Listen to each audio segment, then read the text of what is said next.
다 찾으신 줄 믿고 제가 봉독합니다. 예수께서 이르시되 내가 곧 길이요 진리요 생명이니 나로 말미암지 않고는 아버지께로 올 자가 없느니라. 아멘.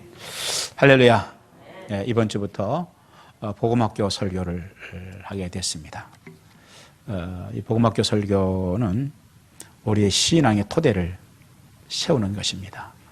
그래서 각 교회마다 사실 이 복음학교에 대해서, 이 복음에 대해서 설교를 하거나 교육을 하거나 좀 많이 할 필요가 있습니다. 그런데 요즘에 안타까운 건 교회들이 복음에 집중하기보다는 복을 어떻게 하면 받는지 여기에 많이 집중하는 것 같고, 또 심리학적인 그런 내용들, 그런 내용들이 참 많은 것 같아요.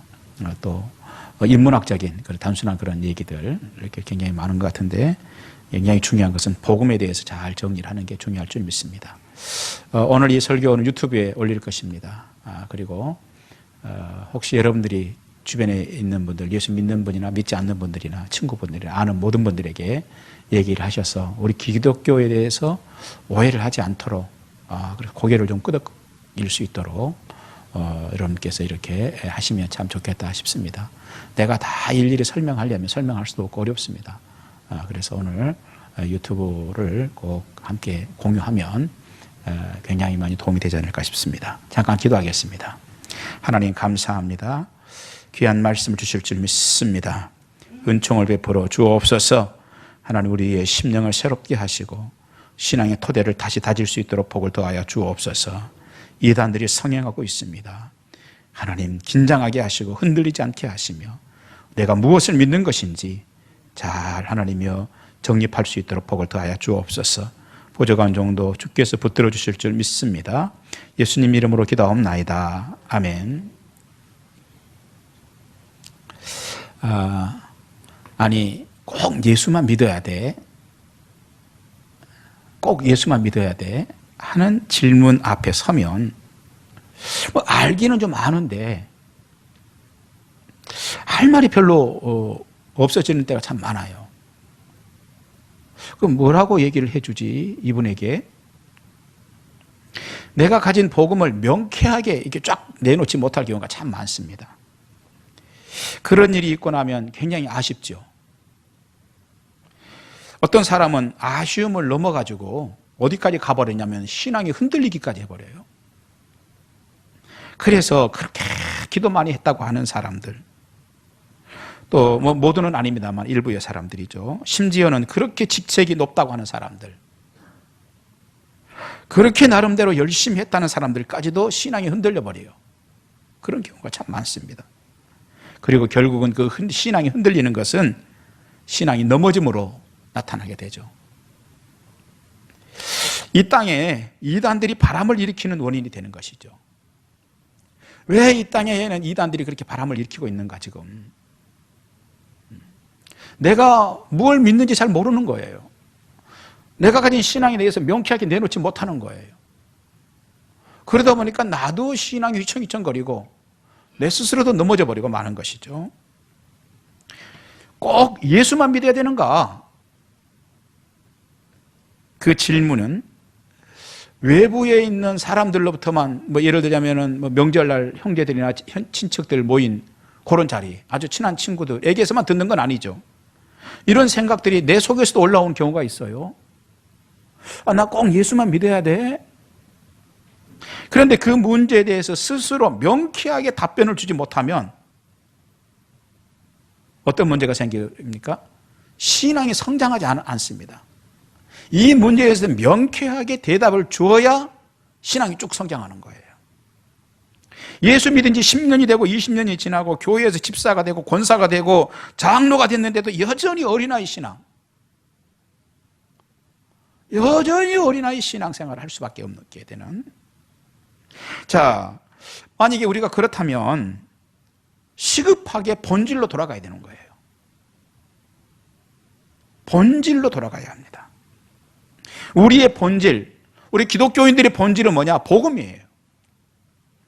본질인 복음으로 쉽고 명쾌하게 무장하는 것, 이것이 가장 건강한 성장이 이루어지도록 하는 비결이에요. 분명한 복음으로 무장을 해야 성장을 합니다. 또한 그것이 가장 빠른 길이기도 해요. 나 예수 정말 잘 믿고 싶어요. 예수 잘 믿고 싶어요. 그런데 그런 분들이라면, 그래서 나는 예수를 잘 믿고 싶기 때문에 직책도 좀 지금보다는 좀 높은 직책을 좀 받았으면 좋겠어요. 그러면 저 예수 잘 믿을 것 같아요. 나는 예수 잘 믿고 싶어요. 그래서 나는 기도 생활을 좀 많이 좀 하고 싶어요. 심지어 나는 예수 잘 믿고 싶어요. 그래서 성경을 많이 읽어요.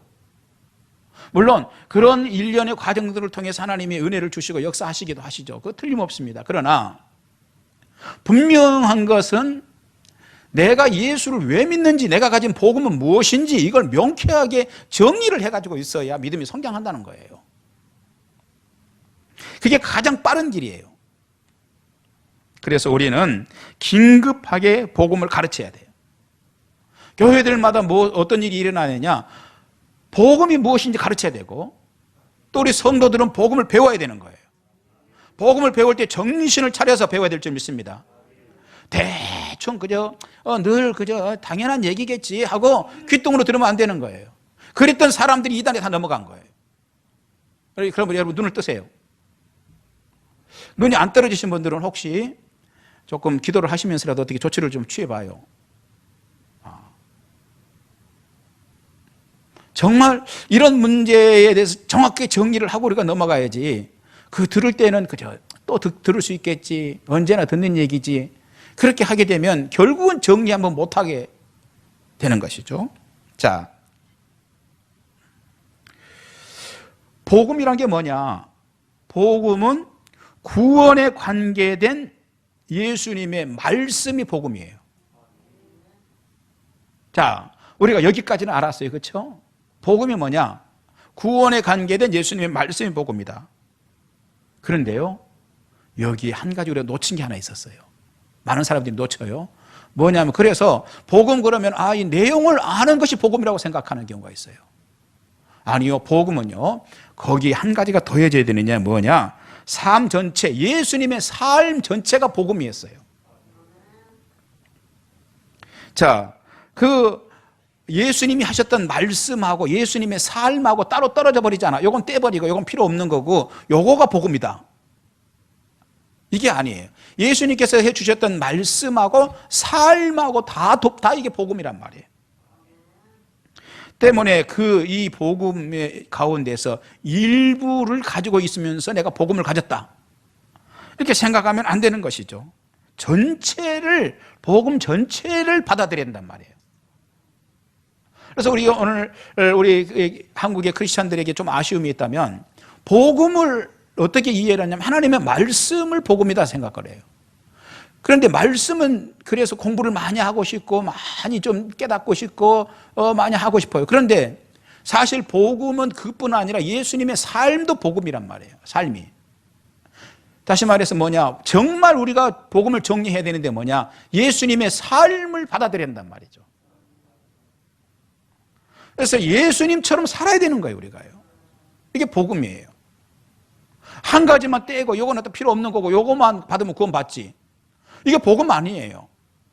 복음은요, 요거까지를 포함해서, 삶까지를 포함해서 복음, 이렇게 정리하는 것이죠. 자, 우리가 이렇게 복음에 대해서 이해 폭이 넓어지지 않고 정확하게 파악하지 못하면, 복음은 하나님 말씀이 복음이지, 말씀 성경만 복음이지, 이렇게 생각하면 그 일부분만 복음이라고 가지는 사람이에요. 그래서 우리가 일부분만 가지게 되면 심각한 문제를 일으키는 것이죠. 어떤 일이 일어났어요? 예수님 당시 예수님을 배반한 사람들이 바로 그런 사람들이었단 말이에요. 그런데 대체적으로 다 예수님을 배반을 해요. 대체적으로. 그들의 특징은 뭐냐? 복음을 일부분으로 알았단 말이에요. 한 부분적인 것만 복음이다 생각했었어요. 그 중에 예를 들자면 헤롯 땅 같은 당들은, 그 사람들은 정치적인, 예수님을 따라다녔는데 왜 따라다녔느냐? 정치적인 문제가 이분이 와서 해결해 줄 것이다, 로마로부터. 이렇게 따라다닌 거예요. 또 어떤 사람들은 다 그러면 그것 때문에 예수님 따라다녔느냐? 그건 아니죠.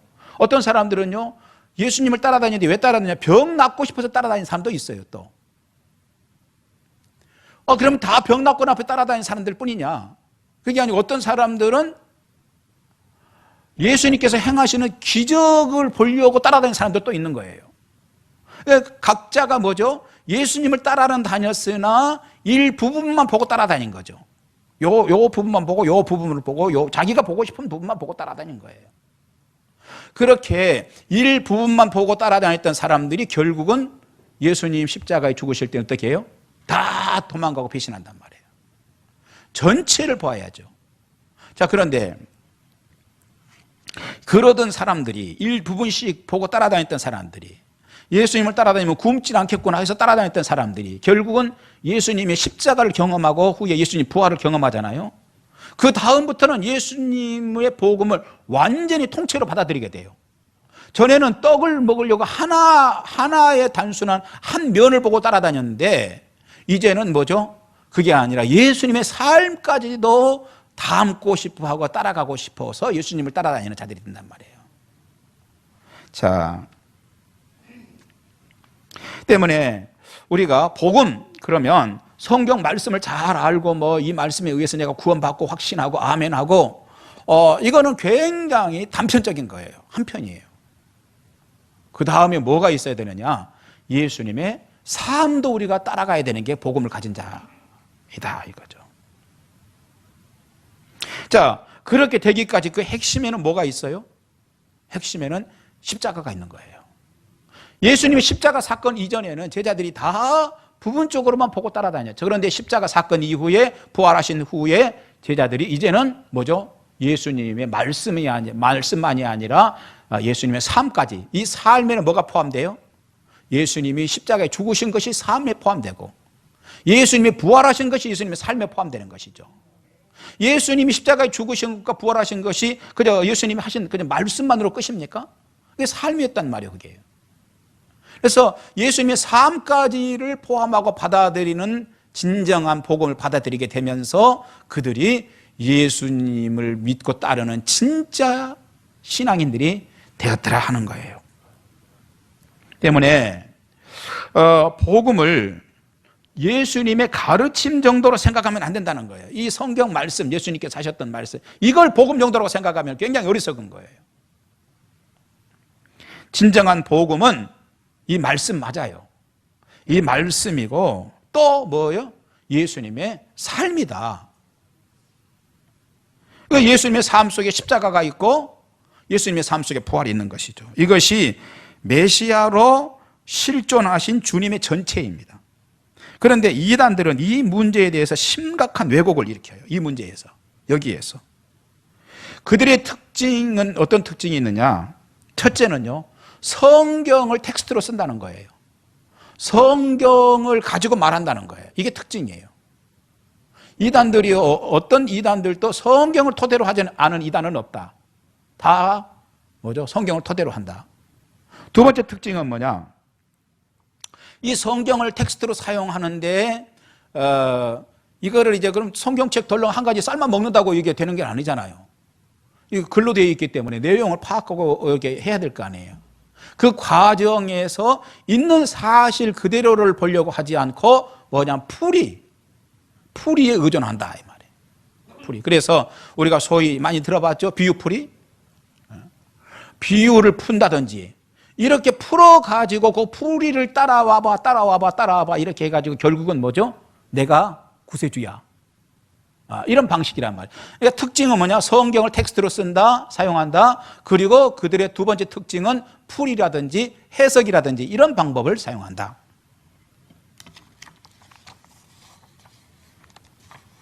자, 그런데 그러면 왜 이단들은 이 성경을 가지고 자신이 메시아라고 구세주라고 말하는데 꼭 이 성경에 있는 내용 중에 꼭 풀이를 굳이 꼭 해야 될까?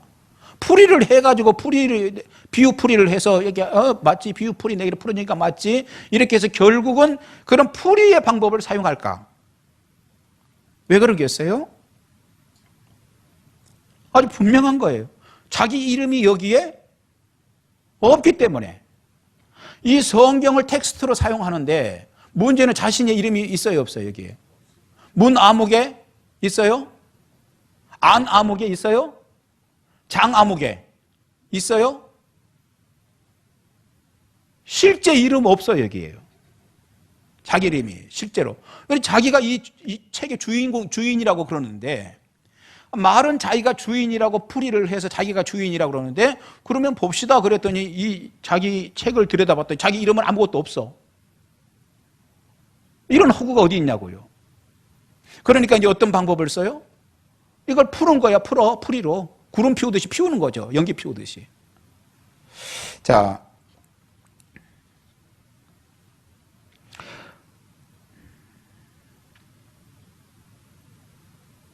그래서 이 텍스트를 성경을 사용하면서도 뭐죠? 사실 실제적인 내용으로서 이야기하는 게 아니라 빙빙 돌리는 해석으로 또는 무슨 뜬구름 잡는 풀이로 하는 방법밖에 없겠죠. 왜? 자기 이름이 없으니까. 여기 구체적으로 들어있으면 여기 봐, 내 이름 여기 있잖아, 이렇게 돼 있잖아 할 수 있는데, 이름이 없으니까 풀이를 하는 수밖에 없는 거예요. 뜬구름 잡듯이. 때문에 이 세상에 예를 들자면 10가지 이단이 있다면 그들은 다 하나같이 특징이 뭐냐? 성경을 가지고 이야기를 해요. 그런데 이 성경을 가지고 이 성경 속에서 구세주를 찾아내. 이 구세주를 다 각각 10가지 이단들이 다 하나같이 하는 얘기가 각각 다르게 해석을 한단 말이에요. 그리고는 각각 자기가 메시아라고 하는 이단들이 하나같이 풀이를 하는데 따라가서 보면 결론은 뭐냐면은 자기가 메시아래. 그렇게 자신이 구세주라고 하는 자들이 현재 우리나라에만 몇 명이냐? 100명이 넘어. 자, 그러면 이 시대에만 100명이면은 앞으로 한 50년 후에도 또 100명 안 되겠어요? 새로운, 다 죽고 또 새로운 사람들이? 그러면 예를 들어서 1000년 동안의 메시아가 몇 명이겠어? 구세주가. 1000년만 해봅시다. 1000년. 지금 우리가 예수님 오신 지 2000년 됐으니까 2000년 동안 메시아가 몇 명이야? 2000명이에요? 20만 명? 200만 명? 발에 채이는 게 구세주네. 그리고 보니까 하나님이 보내신 구세주는 한 분일 건데 다 자기가 구세주라고 하는데 보니까 200만 명이 넘네. 보니까 수치적으로 볼 때. 이런 어처구니 없는. 하지만 존재는요 사실이에요. 다시 말해서 오늘 여기에 존재, 우리 서보란 집사님이 여기 있어요. 이게 존재잖아요. 사실적으로 실제로 있는 거예요. 사실로. 그렇죠? 존재는 사실이에요. 뜬구름 잡듯이 여기에 뭐 누가 있다고 하면 되겠어요? 오지도 않은? 오늘 여기 누가 안 왔어요? 마침 잘 됐네. 여기 사실로 없는데 그분 뭐 여기에 있는 것처럼 얘기하면 되겠어요? 있다고? 그렇게 되는 게 아니죠. 사실이에요. 존재는 언제나 사실에 근거해요. 때문에 어떤 경우에도 풀이를 해가지고 풀이를 따라서 존재를 뭐 있는 존재를 없다고 해봅시다. 없는 존재를 있다 이렇게 할 수 없는 것이죠. 풀이를 아무리 잘해도 실존이 바뀌지는 않아요. 풀이를 기가 막히게 해도 실존이. 여기에서 해석과 풀이로는 사실을 뒤집을 수 없다는 분명한 명제가 성립되는 거예요. 사실을. 이 사실, 오늘 이 서보란 집사님이 여기에 있다는 사실은 누가 뭐 밖에서 어떻게 풀이를, 내가 풀어줄게. 내가 풀이를, 맞지. 내 풀이 주는 게 기가 막히지. 맞지. 그러니까 그날 서보란 집사님 여기 없는 거야, 여기. 여기 이런 보세 있어요, 없어요? 눈을 들어보세요, 여러분. 있어요, 없어요? 있어. 틀림없이 있는 거예요. 근데 이걸 내가 풀이를 잘 하면 없어져 버려. 없는 걸로 돼.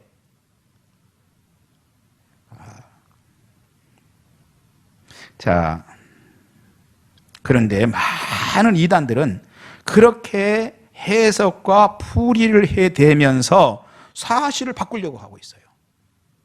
때문에 오늘이라도 성경 속에 쉽고 명백한 사실로 들어있는 복음을 가르쳐야 되고 복음을 배워야 되는 것입니다.